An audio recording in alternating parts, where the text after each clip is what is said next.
the mind to be firmly established in my speech. O self-effulgent Lord, be revealed in my consciousness. May the truths of the scriptures come to me. May not what I learn from them ever forsake me.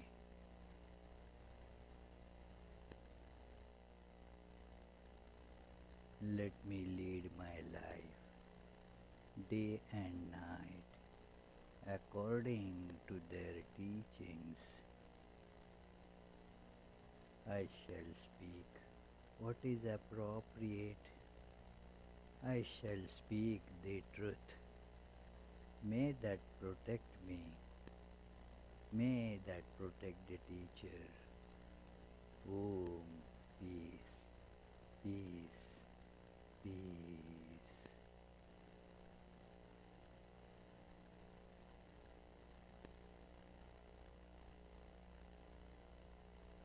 Let us feel our true divine self.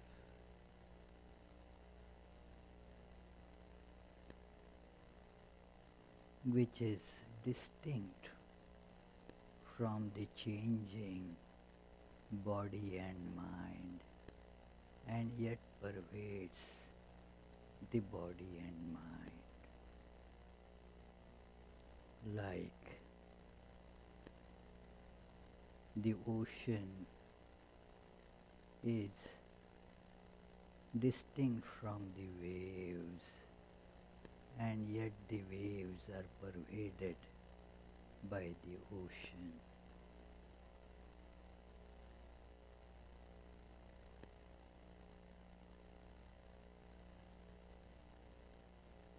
Let us feel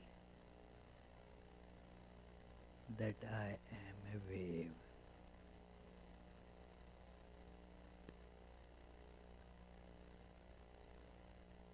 Rising and falling in the ocean.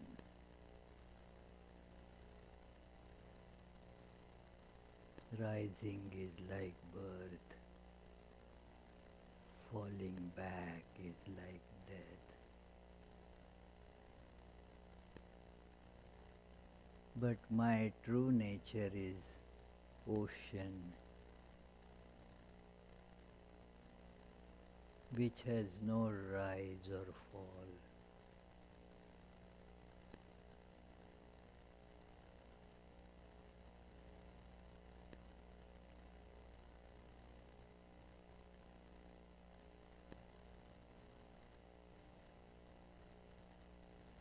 It is the body and the mind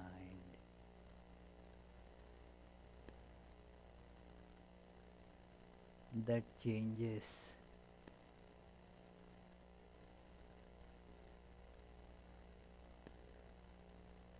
and makes for the variety, the distinctions.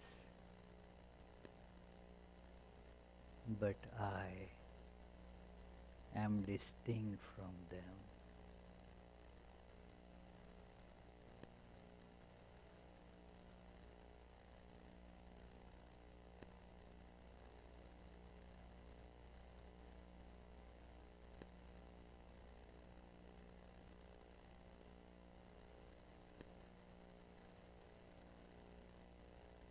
I am beyond time and space, changeless, all pervading.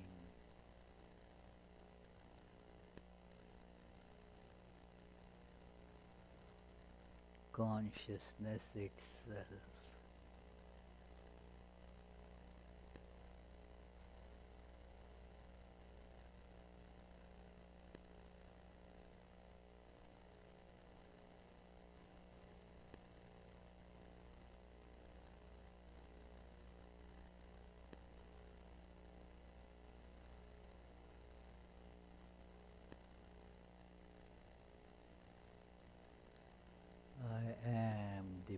itself.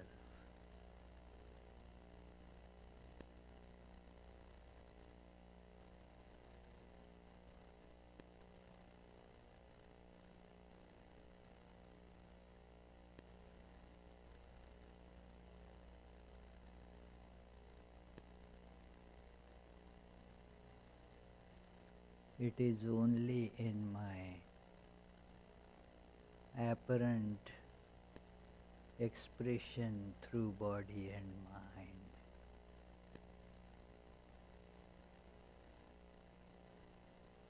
that I have birth and death.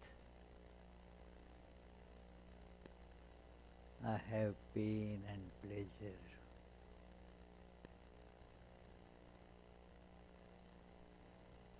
I have likes and dislikes.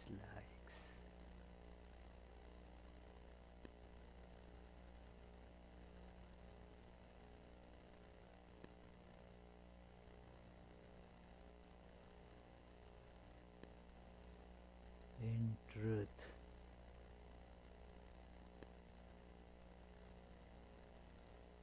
I am the all-pervading,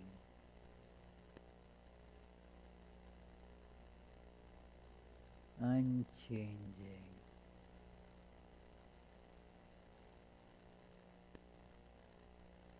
luminous, blissful, consciousness itself.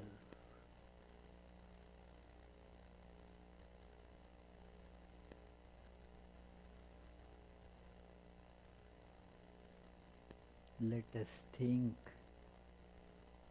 of our true identity. This is our true identity.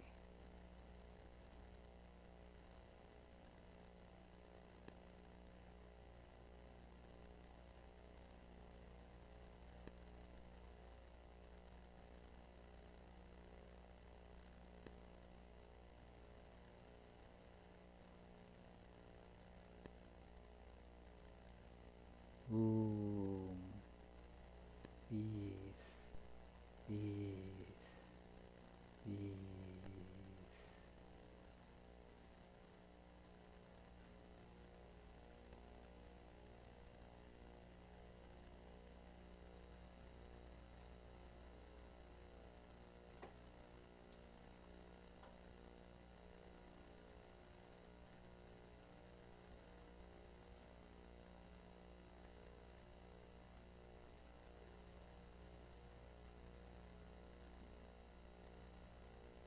Dear friends, about 2-3 weeks ago we started the study of this wonderful book, Gospel of Sri Ramakrishna, and which has positively changed the lives of thousands and thousands of people in the Western world.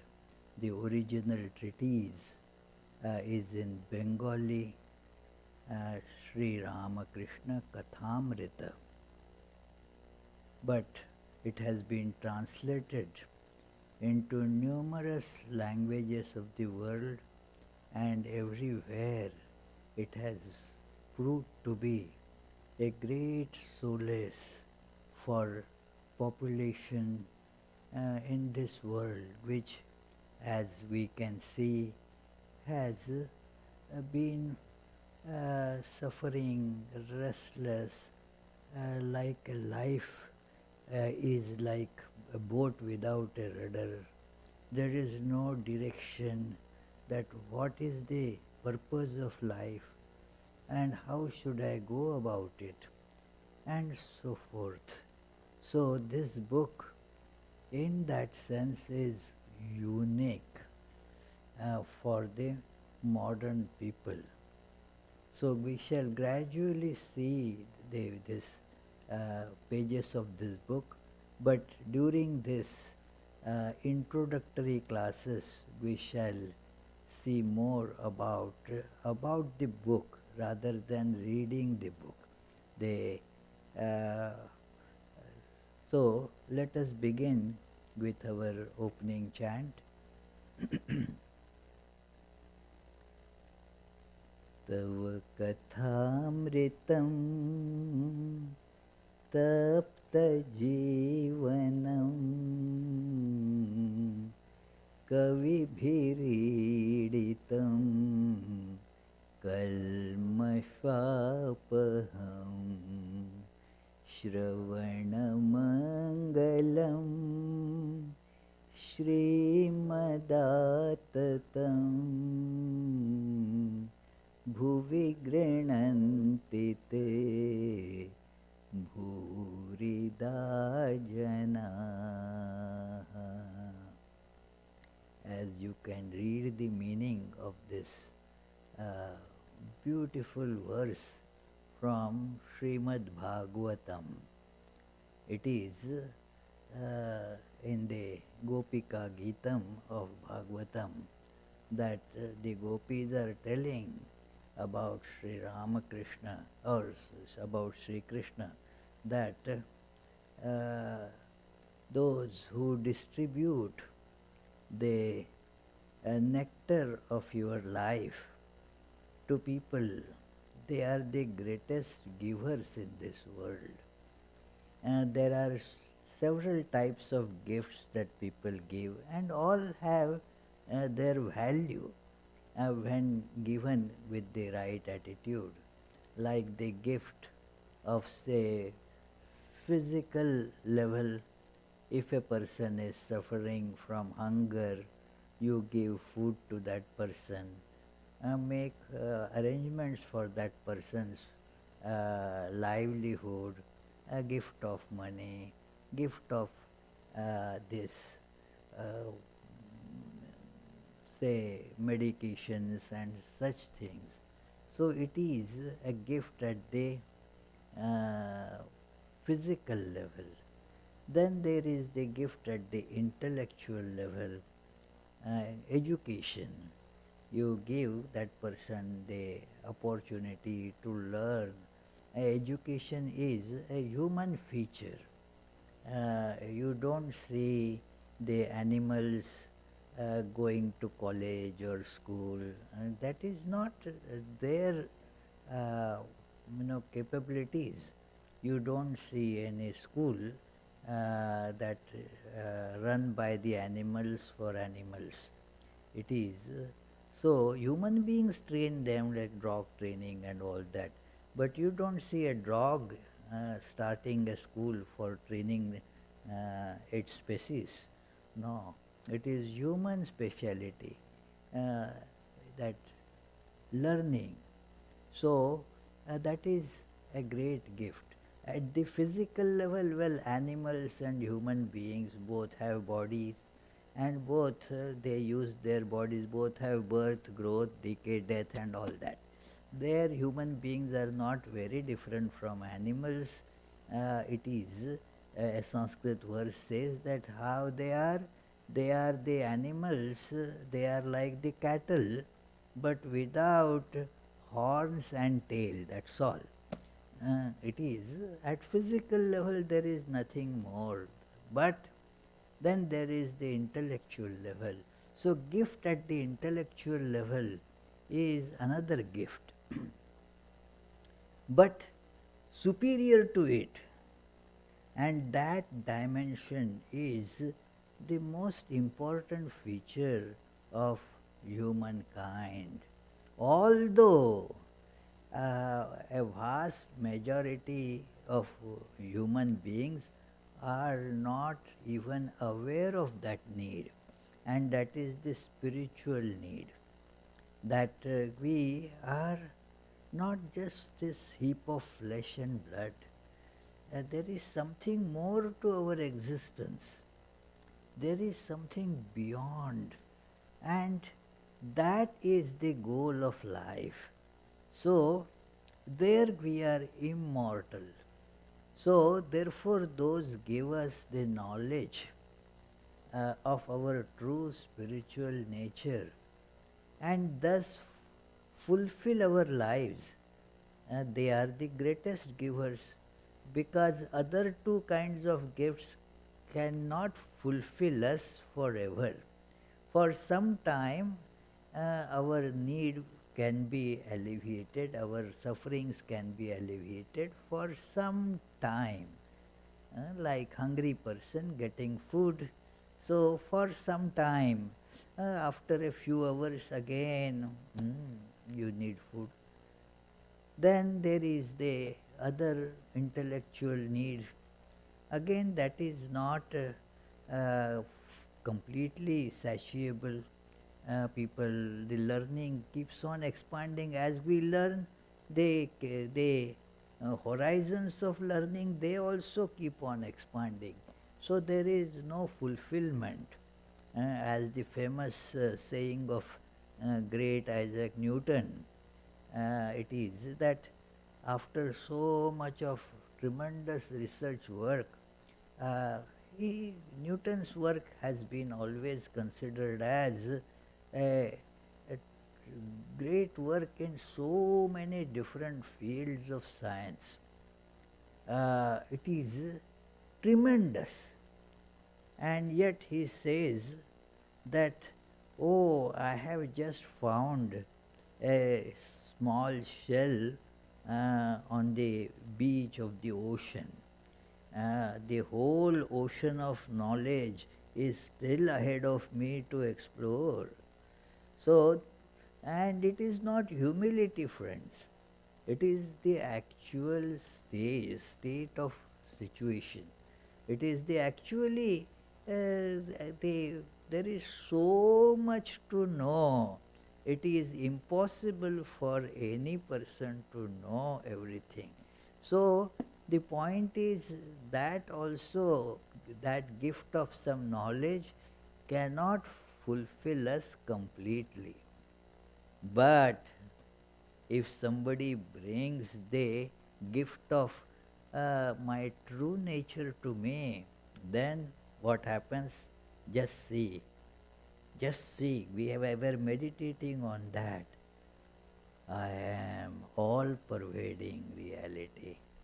I am beyond time and space. I have no requirements. I am all that is. See, now even the idea of requirement goes away. The word becomes meaningless there. It makes a person immortal and full of bliss. There was, I still remember that incident, that when I was having my university education, there was a Swami who had come to give a lecture, a guest lecture on the goal of human life. The title was actually, because it was a science class, it was being a science class, the title was shaped at the scientific way to realize the goal of life. And after his talk for about 50-55 minutes or so, then this session opened for questions. And one brilliant, my classmate, he asked this question that, okay, suppose somebody comes to that stage, what next? Come on, somebody suppose realizes to that heights of spiritual awareness, what next? And the Swami replied, I ask you, what can be next? There is no next. That question completely disappears. Otherwise, whatever we may get, there is always next. It is, you may become world champion in some field of sports, but there is always something more to achieve that you could not achieve, or somebody can do certainly better than you do. So there is no end to that quest. Always there is what next. At every stage we face this question that okay, uh, I am say studying high school. Okay, I will finish study of high school. What next? Hmm? Should I go to college or start some job or what? Oh, there is this, what next? Suppose I go to university and get the bachelor's degree. Again the same question. What next? Well, let me find a decent job or do my graduate studies and all that. Okay, you finish it. What next? You may think that let me get married and so forth. Okay, suppose you do. Is it you have you reached the acme of your existence? No, again, what next? Let me have children. Okay, what next? It is never ending. The question, what next, always is still you are on the deathbed also that question doesn't go away. What next? One may think that if one is on the almost dying on the deathbed, all these questions will cease. No, again, what will happen to my children? What should I do for them? It never ends. But this gift of the spiritual wisdom, when one gets it, now nothing more is to be attained. And that is why those who give this gift, they are the greatest givers. M, the compiler of this book, Gospel of Sri Ramakrishna, his name was Mahendranath Gupta. Today we are going to see a little more about him because it is important, because the recordings that he has made, there is one has to have an authority for that. Everybody is not capable of doing it. So we have to see a little bit about his life and how Sri Ramakrishna and he were connected. But in the beginning of this book, he has put this verse from Bhagavatam because the study of this book, these meetings with Sri Ramakrishna, the advice given to people like us by Sri Ramakrishna can remove this mistaken identity of ours. Mistaken identity. There is a Sherlock Holmes story, case of a mistaken identity. We have our mistaken identity. We are not this body, but we get identified with it. It is important, friends, to understand and hold on to that understanding that I am not the body. So, this mistaken identity is removed, and the true identity that I am divine, that flashes, and thus you become immortal. So there is no birth and death for God, you know. Do you have a birth date for God? No. Or the day that the God now died, that is not there. That is against the nature of the eternal divine principle. So when I am identified with body, what happens? Whatever is the quality of the body, nature of the body becomes my nature, because I am identified with it. This is a repetition, and we have discussed these things before many times, but this repetition is important. So that if the body, if I am that body, then body is born, so I am body. I also am born. Body grows, I grow. It is because I am tied to the body. The body gets disease, I get disease. Body gets corona, so I feel I also have corona. It is because of the identification. The body gets old and is at the doorstep of death. I also am like that. I become old and die. But when this is the uh, getting disidentified with this flesh and blood, I am not that heap of flesh and blood. It is wrong completely to assume that when one gets that separation.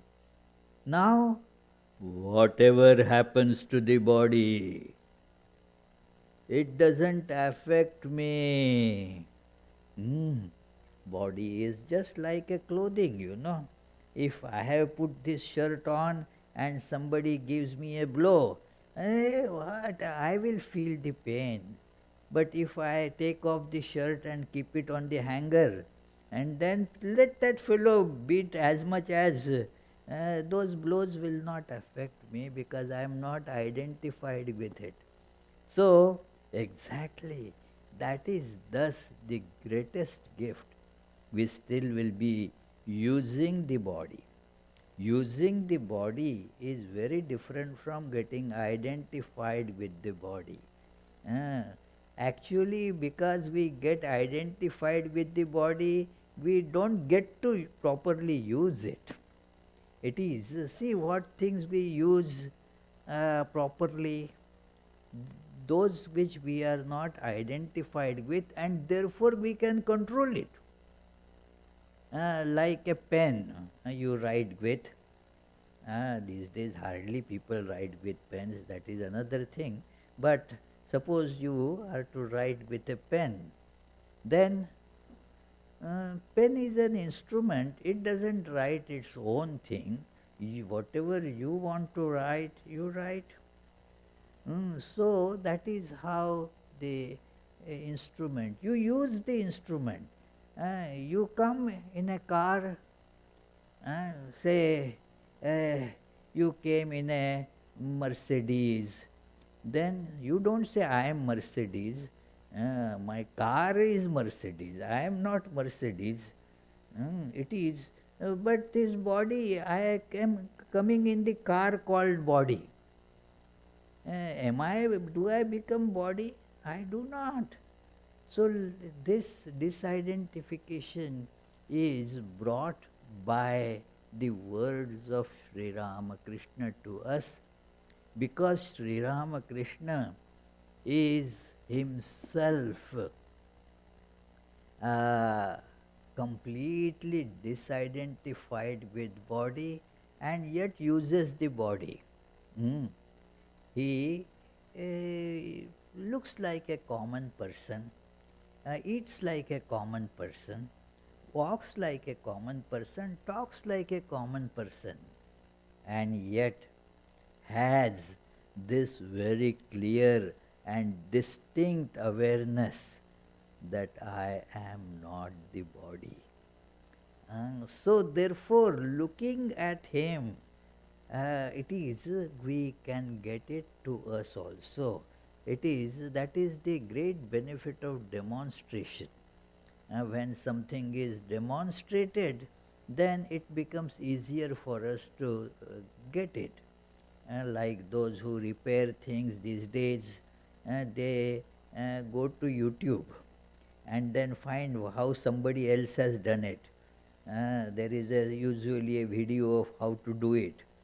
Some kind-hearted people, they put that video, and step by step they tell, okay, do this first, do that first, and then we can do it ourselves fairly easily. Without that, it would have been difficult. Even with that, it is not always very correct at the first time. Our Rajgopal was telling he saw on YouTube how that particular car repair is to be done and got into a big problem. So, because just by watching, it doesn't really, if at the first go we cannot get it. But gradually it is a good attempt uh, with repeated association with Sri Ramakrishna through those words. Now we get this meaning evolved in our own lives, that yes, I am divine. And then there is nothing more to be achieved in life. We achieve the goal of our human existence.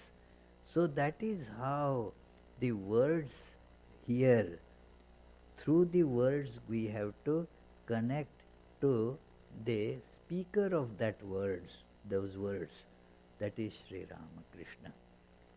The narrator of this word, the Mahendranath Gupta, we shall read something about this book, how this book came into being. So,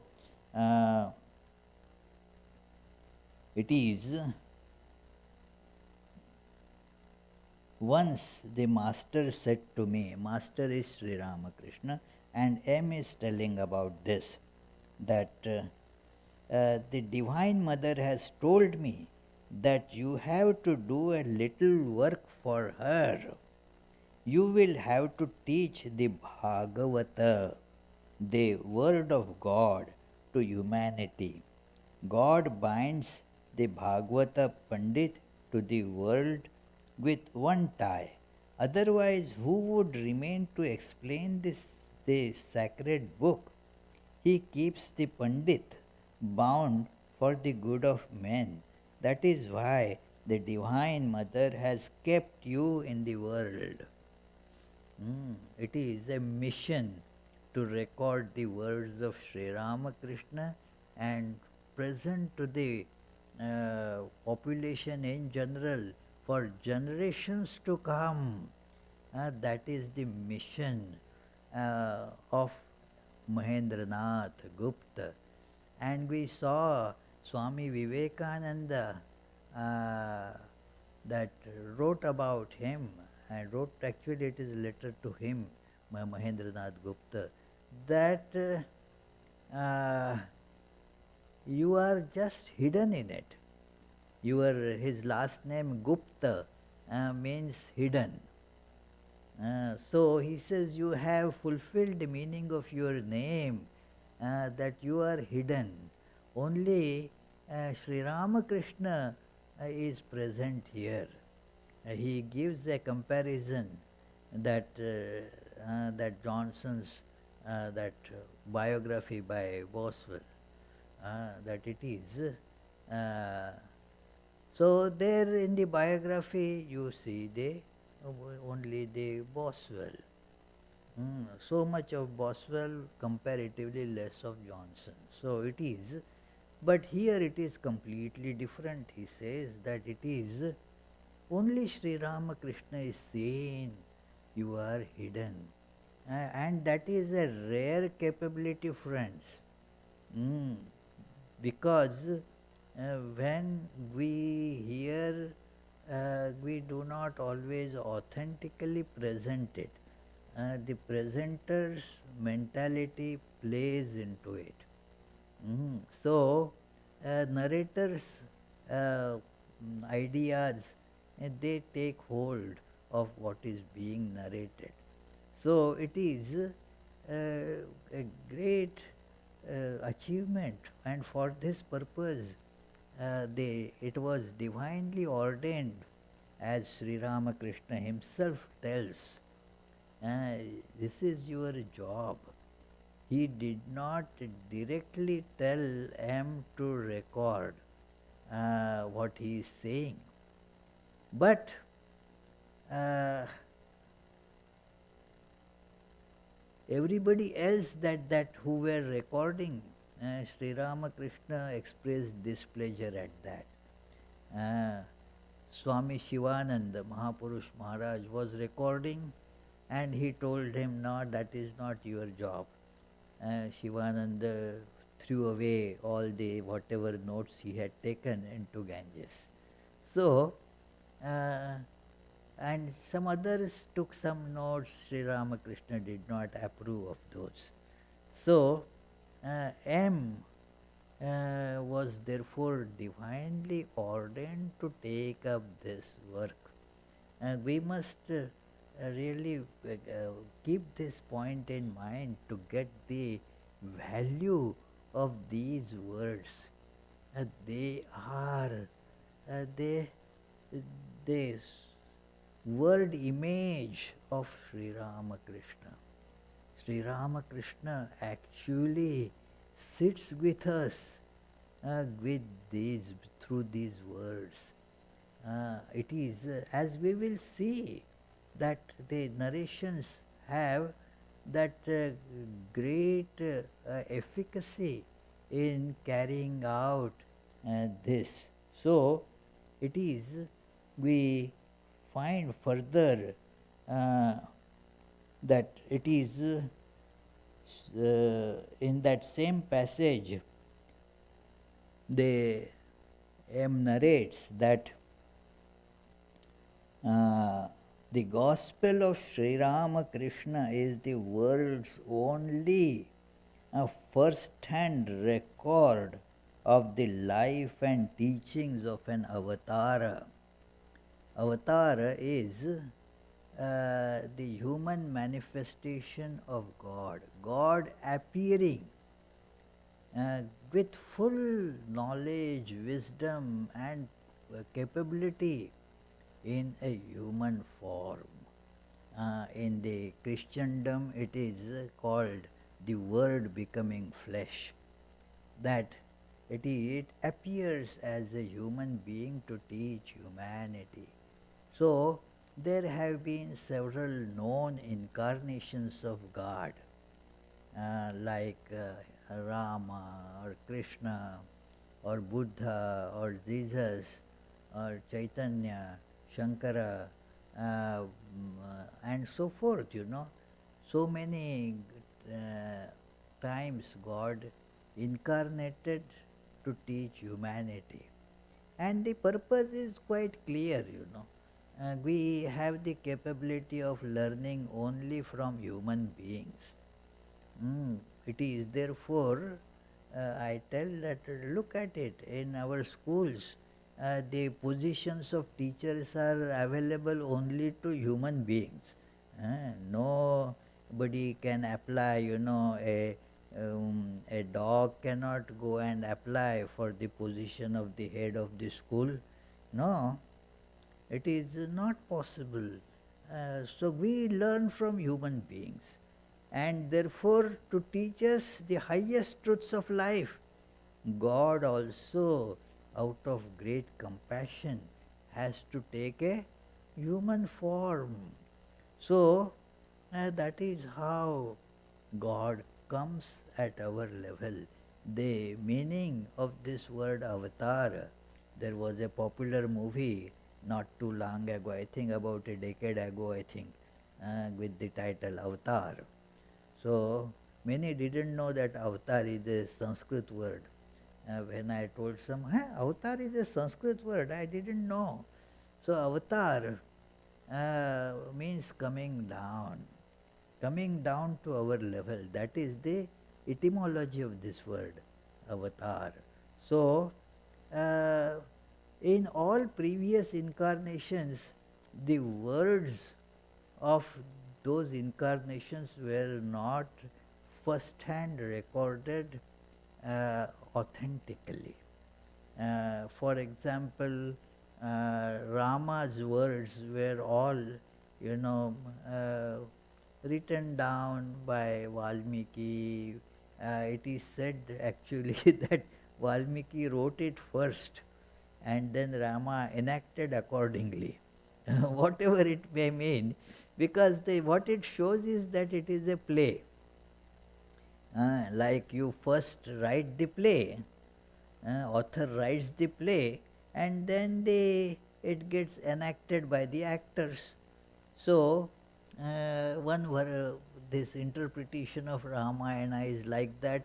There are other interpretations. I don't say that that is the only, but main thing is it was not written. The words are not written by Valmiki uh, at the first hand. The utterances of Rama were not. Valmiki was not there to record them. So therefore that is not a first-hand record. We saw about Krishna's this advice also, Krishna's words in Bhagavad Gita. Bhagavad Gita was not the direct words of Lord Krishna, but as given in Mahabharata by Vyasa. It is composed in a lyrical verse form by Vyasa. So, similarly about Buddha's there is much more authenticity, ring of authenticity to it, but it also was written many decades ago after Buddha's passing away, and that too through words of mouth. It is that how I remember like this. Somebody said, so it was written down in Tripitaka. I thought like that, so it is written like that. And we have the great book Tripitaka, a huge collection, you know. Tripitaka etymologically means three heaps of Buddha's teachings, three collections. So, then you see Jesus, the teachings of Jesus you get through these four Gospels, four books in the Gospel, but they were not something that those writers heard directly from Jesus. They actually did not even meet Jesus. So therefore there is a question as to, was it authentic? So there is a question mark about that, whether these are the words. And so not that those doubts are, in the modern scientific mind, which is full of doubts. One characteristic of the present age is that doubting, asking for proof of everything, as if everything can be directly proved. How do you know? The proof is asked, that what is the proof for God?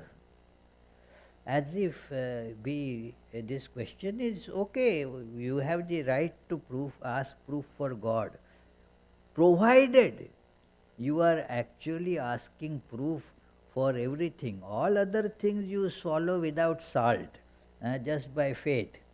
That how do you know that one woman is your mother? Do you believe that somebody is your mother? First, do you get the DNA test done and then start thinking? No, you accept that. You don't ask for any proof for that. It is so. Only when it comes to God, then people think, hey, we should be scientific. As if we are scientific in all other things. It is what a delusive idea. But since this tendency is there, God also came equipped with answer to that. Well, this has been recorded verbatim. It is that first-hand recordings of the teachings of an incarnation of God. It is No other incarnation that we know about have the words uh, given like this. It is, of course, Shankaracharya could be considered to some extent an that exception, because he wrote his books, not that somebody wrote his books. But there is no advice, the conversational advice of Shankaracharya is not recorded or noted. So, therefore, this is the first time in the history of mankind, because now this is the age of doubting, asking for proofs. Okay, so God said, I also will come equipped for the need of the age. So, thus he has a recorder with him. So, let us now see that there are many these uh, facts about M's life, but let us see, there are some other editions that that Gospel of Sri Ramakrishna it was a development, because M did not record these things for publication as such. He thought that he was, as it is mentioned here in this book, this is a book, the biography of M by Swami Chaitanananda. So, here it is expressed that M was not able to go to Sri Ramakrishna every now and then, because of all the other things. He was employed as a teacher in the school, he was a headmaster, he had lot of household responsibilities, he had many children, wife and other relations. So, he could not go very often. So he thought that if he has these records, he can again feel the company of Sri Ramakrishna, even if he cannot go physically. That was the purpose of that recording. Later on, he thought, and with the blessings of Holy Mother, first it was the blessings of Holy Mother, that he started publishing those things. So, he therefore it is so many types, so many way these headings that under which they initially got published. The first edition of the first volume, again these volumes were not made chronological by M. He thought certain things, because he didn't know how far he can go. That will he be able to publish, write down everything and publish everything. He was very particular to see that there is no mistake in the writings. He again and again would ponder over it. It used to take him sometimes many nights of constant thinking and recreating the whole scene. He wrote something very cryptic, but then those words in the diary would enliven the whole scenario. As we see that he had tremendous capability of memory and the intellectual capability of absorption of the teachings.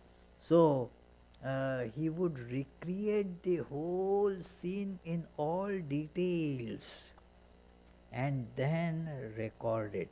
As we see the pages of this, the main book, we shall see the details of that recording. Great it is.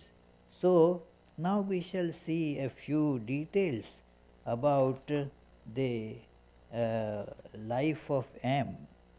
So, certain details not of great significance, but it is uh, that he became important because of the association with Sri Ramakrishna. People from all over the world flocked to see him, but he did not ever tell about his own life.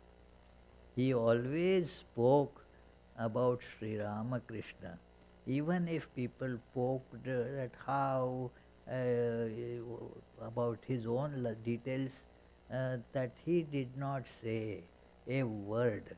All that is in the Gospel of Sri Ramakrishna. Just read that. What this fellow's life? What are you going to do with it? So he always dissuaded people. When they would ask, please tell us something about Sri Ramakrishna, he would quote the conversations between disciple and the teacher in the Kena Upanishad. That it is a very funny conversation. Sounds funny. It is with great profound meaning. The Kena Upanishad, near the end, after all the philosophy is told, the student is now asking the teacher a apparently silly question. Oh, teach me the Upanishad. After the whole Upanishad is being taught, now the student is asking, please teach me the Upanishad. The meaning there is that it is if something is still remaining, the practical hints about going about that. Every philosophy has been told, instructions have been given, but is something still remaining for me to understand, so that I will be able to absorb these teachings? So with that view, that question is asked, and the teacher had told there, I have told the Upanishad, but then he tells a few important things after that, that how to practice these teachings, what you have to build your life to take the force of these teachings in you. So one has to build the personality, the strength to bear those teachings in life. Otherwise, the force of those teachings, our weak personality, weak in the sense, it is very fickle. Our personality thinks a lot of nice things, but a little temptation makes all those teachings just get blown away, like a storm blows away, say a trash paper here, there, every these things are blown away. Only very uh, strong things, they stand up to those storms. So similarly, you have to first build your uh, strength. The strength of the mind has to be built to get those teachings and implement them. So M would say that, and then the preceptor remained silent for a while and then replied, I have already told you the Upanishad. By this, Mahendranath meant that as he knew only Ramakrishna and nothing else, whatever came through his lips was about him. If anyone asked him about his personal life, he would invariably turn the conversation to Sri Ramakrishna. There is what else to be known. He wouldn't talk about it at all, and therefore it is difficult to get the details of his own personal life. M was born on Friday, 14 July 1854 at 5:55 a.m. The place of his birth was at Shivanara and Das Lane, Simulia in North Calcutta. Then later on, his father built another house nearby in the same area. So he was a very brilliant, bright student. Uh, M had a sharp intellect, keen powers of observation, a poetic imagination, and above all, a prodigious photographic memory. Even in his old age, he could recall his childhood incidents in great detail. One day he reminisced, once I went with my mother to Rishra, to my maternal uncle's house, and we attended the chariot festival of Jagannatha at Mahesh. On our way back, we stopped at Dakshineshwar temple garden of Rani Rasmani. I was then 4 years old. The temple was all white then, new and glistening. Just newly the temple had then started. In 1958, so it was all very new then. 1888, 1858. This is when M saw it. He was just 4 years old. 1858. While going around the temple, I had lost sight of my mother in the crowd and was crying for her on the temple porch. Immediately, a handsome Brahmin came out of the temple and, touching my head, consoled me. Then he called out, "Whose child is this? Where has his mother gone?" Most probably he was Sri Ramakrishna, because at that time in 1858 he was the priest in the Kali temple. So it is he has recalled this incident. So one can read this about M a lot from this book, but we shall not in this class spend too much time on that. It is he became gradually as a wonderful student. He completed his school education, went to the very prestigious college of that time. That college even now is there, Presidency College. So uh, then he after that he decided to study law, but he could not pursue that study because of the financial situation, family situation at home. In between, as the custom of those days, he got married when he was just 19 years old. So it is uh, and then he found it going very tough after marriage. It is it is this uh, cause of restlessness, as he mentions, squabbles in the family, arguments in the family. So he says it is difficult to live in a joint family. It was a joint family. Even if it is not joint family, the definitions of a joint family, they kept on changing.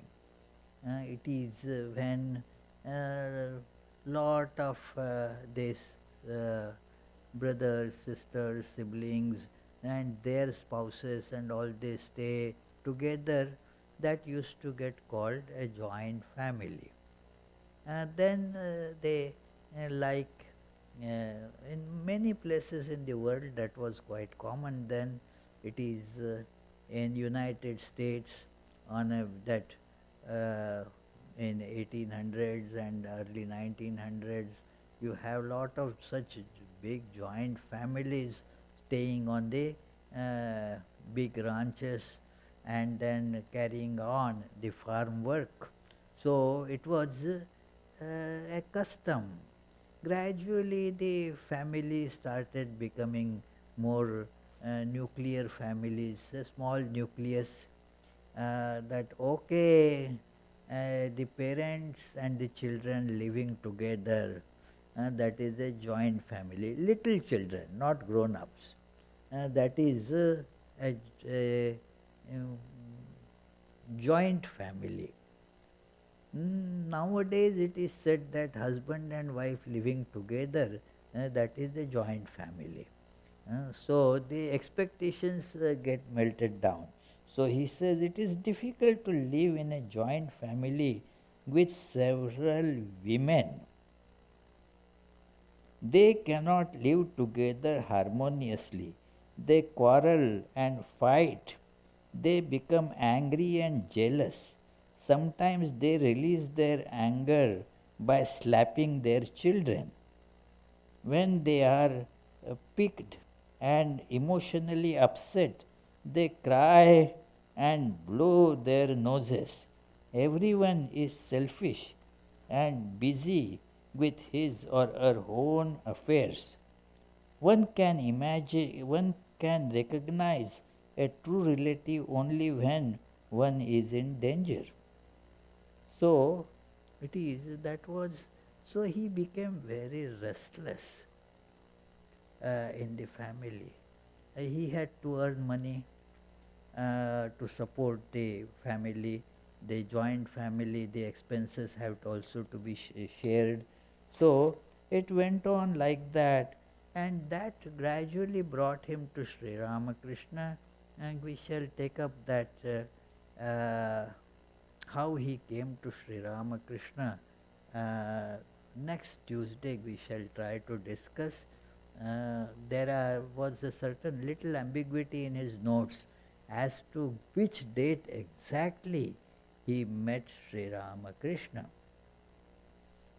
He therefore has put a question mark. 26th February 1882, Sunday, and then there is a question mark. Was it on this day that I first saw the Lord? Later on, other circumstantial evidences confirmed that this was still probably, the day that he met Sri Ramakrishna first. So, we shall see that interesting story next Tuesday, because time for today's discussion is over. And then we shall also try to see through a PowerPoint presentation what is the situation in Dakshineshwar. That part in the original Kathamrita has not been translated into the Gospel of Sri Ramakrishna. So, any questions, friends? Nobody has a question here. Upstairs, there is any question? No. So we shall conclude with the regular closing prayers. As an announcement, most of you know that on coming Sunday, there is the worship of Divine Mother, Durga Puja, from 11 a.m. to 7 p.m. Various programs will be there. You are all invited to attend that. So, may the Divine, who is Father in heaven of the Christians, Holy One of the Jewish faith, Allah of the Muslims, Buddha of the Buddhists, Tao of the Taoists, Great Spirit of the Native Americans, Ahur Mazda of the Zoroastrians, and Brahman of the Hindus, lead us from the unreal to the real, from darkness to light, from death to immortality. May the all-loving being manifest himself unto us and grant us abiding understanding and all-consuming divine love. Peace, peace, peace be unto all.